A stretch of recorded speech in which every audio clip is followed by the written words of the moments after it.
যুক্তরাষ্ট্রের নিউ ইয়র্কে বাংলাদেশে আমেরিকান অ্যাডভোকেসি গ্রুপ বাগের ইফতার ও দোয়া মাহফিল অনুষ্ঠিত হয়েছে। নিউ ইয়র্ক প্রতিনিধি আলমগীর হোসেন জানান, কুইন্সের গুলশান টেরেস সেন্টারে এ আয়োজন করা হয়। অনুষ্ঠানটি সঞ্চালনা করেন সাধারণ সম্পাদক শাহানা মাসুম। এ সময় তিনি বাগের বিভিন্ন কার্যক্রম তুলে ধরেন। অনুষ্ঠানে বক্তব্য রাখেন সংগঠনের সভাপতি জয়নাল আবেদিন, সাবেক কংগ্রেস সদস্য জামাল ব্রোমেন এবং great of honour congressman Nydia Velazquez সহ কমিউনিটির নেতৃবৃন্দ। এ সময় বক্তারা জানান, বাংলাদেশ ও দক্ষিণ এশিয়ার অধিবাসীদের রাজনৈতিক, সামাজিক ও অর্থনৈতিক ক্ষমতায়নে কাজ করে যাচ্ছে সংগঠনটি।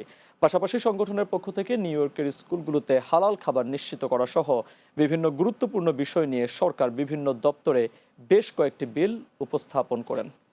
প্রত্যেক বছর আমরা দিতে চাই বিভিন্ন বিল নিয়ে আমরা সিনেটরের সাথে বিভিন্ন পর্যায়ে আমাদের বিল আমরা দিই, তখন ওরা পাশে